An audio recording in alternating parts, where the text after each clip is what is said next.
నమస్తే NDL news కి స్వాగతం. కాకినాడ జిల్లా పిఠాపురం ఆదివాస ఎరుకుల సామాజిక వర్గం ఆధ్వర్యంలో జిల్లా కార్యవర్గ సమావేశం పిఠాపురంలో జరిగింది. వారి యొక్క డిమాండ్స్ ఫేక్ సర్టిఫికేట్ నిర్మూలన, అలాగే ప్రతి గ్రామ మండలాల్లో రాజకీయం కానీ ఉద్యోగ పరంగా కానీ ప్రత్యేక హోదా కల్పించాలని, ప్రతి మండలంలో ఒక గిరిజన భవనం ఏర్పాటు చేయాలని వారు కోరారు.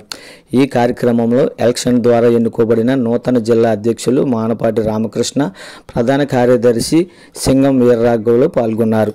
అలాగే ఈరోజు ఉపాధ్యాయ దినోత్సవం సందర్భంగా స్కూల్ అసిస్టెంట్ అమలదాసు దుర్గాప్రసాద్ పిఠాపురం నియోజకవర్గం తరపున మరియు జిల్లాలో ఉన్న 21 మండల కార్యవర్గం కలిసి సన్మానం చేయడం జరిగింది.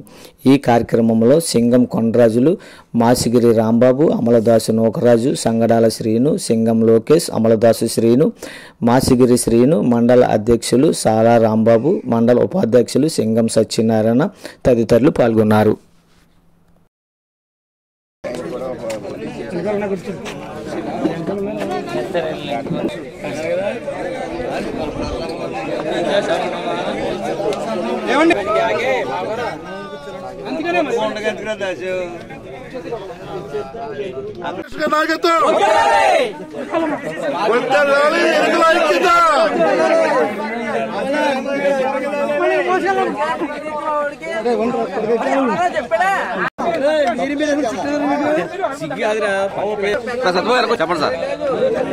కాకినాడ జిల్లాలో ఇరుకుల ప్రజల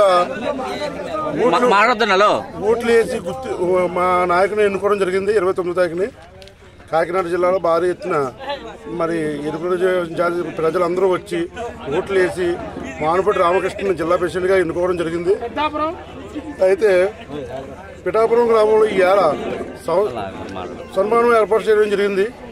అయితే ఇక్కడి నుంచి 21 మండలాల్లో ప్రతి మండలానికి ఒక కమిటీ నెంబర్ని ఏర్పాటు చేసి జిల్లా కమిటీ ప్రతి సమస్య మీద భారీ ఎత్తున పోరాటానికి సిద్ధపడి కమిటీ ఎంతో ఐక్యతంగా పోరాడి ఒకే ఇరుకుల కమ్యూనిటీలో అందరూ కూడా ఒక లెటర్ పడితోనే ఒక ఎంఆర్ఓ ఆఫీస్కి వెళ్ళినా లేకపోతే అధికారుల దగ్గరికి వెళ్ళినా ఆ విషయం మీద పోరాటం చేసి ఈ జిల్లా ప్రెసిడెంట్ గారు మానపాటి రామకృష్ణ గారు విజయం సాధిస్తారని ఈ కార్యక్రమానికి ఏర్పాటు చేసిన పిఠాపురం వాసులందరికీ ధన్యవాదాలు తెలుపుకుంటాం.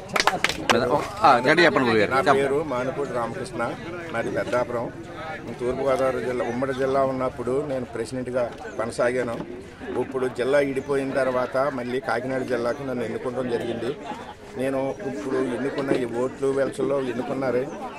ఏ సమస్య వచ్చినా ఎప్పుడు ఏ టైం అయినా నేను వాళ్ళ పిలిస్తే వెళ్ళటానికి సిద్ధంగా ఉన్నాను.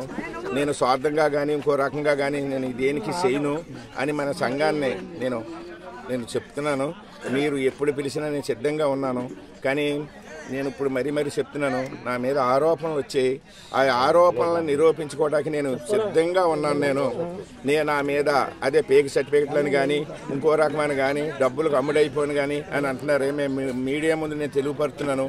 నేను ఎప్పుడు పిలిచినా నేను సిద్ధంగా ఉన్నానని మీడియా ముందు తెలియపరుచు మా సంఘాన్ని అందరికీ ధన్యవాదాలు చెప్తున్నాను. ఆదివాసీ ఎరుకుల సంఘం ఆధ్వర్యంలో ఈరోజు నూతనంగా ఎన్నుకోబడిన మా జిల్లా అధ్యక్షులు మానపాటి రామకృష్ణ గారండి. ఆయనకి మా పిఠాపురం నియోజకవర్గం తరఫున మరి 4000 మంది ఇరుకుల కులస్తులు ఉన్నాం. మేమందరం కలిపి మా ఆధ్వర్యంలో చిరు సత్కారం అనేది మరి మానపాటి రామకృష్ణ గారు జిల్లా అధ్యక్షులు గారికి ఆయనకి చేయడం జరిగింది. అలాగే ఈరోజు ఉపాధ్యాయుల దినోత్సవం సందర్భంగా మరి ఉపాధ్యాయులైన మా అమలదాసు దుర్గాప్రసాద్ గారికి కూడా చిరు సత్కారం కూడా చేయడం జరిగిందండి. ఈ సత్కారాలతో పాటు మా యొక్క సమస్యల మీద ఇక్కడ మేము చర్చించుకోవడం జరిగింది. సమస్యలు ఏంటంటే ముఖ్యంగా మాకు ప్రతి ఒక్క నియోజకవర్గంలో, ప్రతి గ్రామంలో, ప్రతి మండలంలో ఎరుకుల సామాజిక వర్గం అనేది ఒక వర్గం ఉంటుంది. వాళ్ళకి ఎందుకంటే ఊరికి 1-2 కుటుంబాలు ఉంటున్నాయి. వాళ్ళ వల్ల సరిగ్గా రాజకీయంలో అవకాశాలు తక్కువ ఉంటున్నాయి. అలాగే మండలాల్లో హెడ్ క్వార్టర్స్ లో కూడా ఒక 40-50 కుటుంబాలు ఉన్నాయి.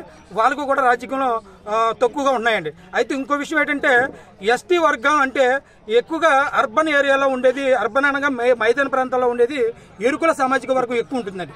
ఈ ఎరుకుల సామాజిక వర్గానికి రాజకీయంగా ఎదుగుదల లేదు, ఉద్యోగపరంగా ఎదుగుదల లేదు. ఎందుకంటే ఎక్కువగా ఫేక్ సర్టిఫికెట్ల మీద ఉద్యోగాలు పొందుతూ రాజకీయ లబ్ధులు పొందుతూ మరి సమాజాన్ని వెళ్తున్నారండి. వాళ్ళకి మరి మా గౌరవనీయ అధ్యక్షుల వారి ద్వారా రాబోయే రాజకీయ ఎలక్షన్లో ప్రతి నియోజకవర్గంలో కానీ, ప్రతి మండలంలో కానీ, ప్రతి గ్రామాల్లో కూడా మాకంటూ ఒక ప్రత్యేక స్థానాన్ని మరి రాజకీయ లబ్ధి పొందేలా చేయాలని నేను ఈ సభాముఖంగా అధ్యక్షుల వారిని మరీ కోరుతున్నామండి. అది రేపు గౌరవనీయుల కలెక్టర్ వారిని కానీ, ఆర్డీఓ గారిని కానీ, అలాగే మండల తహసీల్దార్ వారు కూడా ఈ యొక్క సమాచారం ఇచ్చి ప్రతి గ్రామాల్లో, ప్రతి మండలాల్లో మా యొక్క ఆదివాసీ ఎరుకుల సామాజిక వర్గాన్ని గుర్తించేలాగా మీ మీడియా ద్వారా తెలియజేయవలసిందిగా మరీ కోరుకున్నామండి.